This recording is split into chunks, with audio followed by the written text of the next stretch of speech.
Avec un père peintre et amateur d'art, Baudelaire fut dès sa prime enfance sensibilisé à la peinture et à toutes les représentations plastiques. Et sa rencontre avec le peintre Delacroix fut décisive. Il se proposait de glorifier le culte des images, sa grande, son unique passion. Poète ou critique d'art, il traduisit avec des mots l'âme de ces artistes, de ces phares qui sont à la gloire de l'esprit humain et méritent d'éclairer tout homme désireux de mieux se connaître pour mieux se réaliser.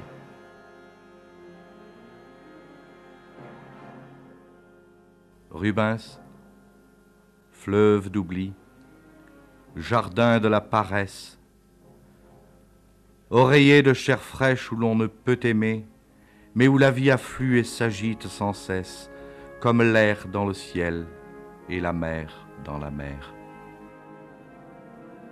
Léonard de Vinci, miroir profond et sombre, où des anges charmants, avec un doux souris tout chargé de mystère, apparaissent à l'ombre des glaciers et des pins qui ferment leur pays.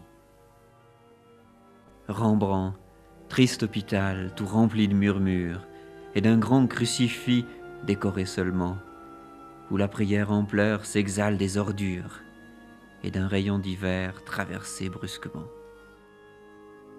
Michel-Ange, lieu vague où l'on voit des Hercules se mêler à des Christ et se lever tout droit des fantômes puissants qui dans les crépuscules déchirent leur suaire en étirant leurs doigts.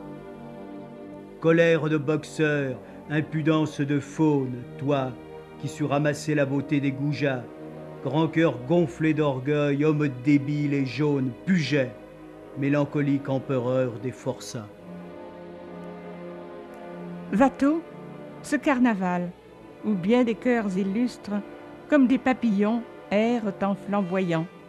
Décor frais et léger, éclairé par des lustres qui versent la folie à ce bal tournoyant. Goya, cauchemar plein de choses inconnues, de fœtus qu'on fait cuire au milieu des sabbats, de vieilles au miroir et d'enfants tout nus pour tenter les démons, ajustant bien leurs bas.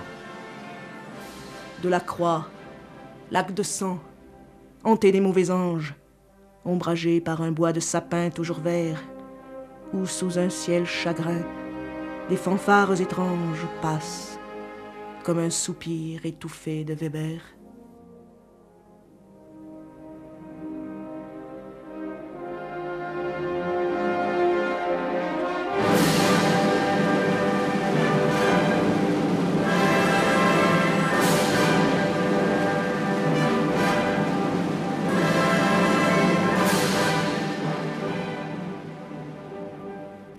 Ces malédictions, ces blasphèmes, ces plaintes, ces extases, ces cris, ces pleurs, ces tédéums sont un écho redit par mille labyrinthes.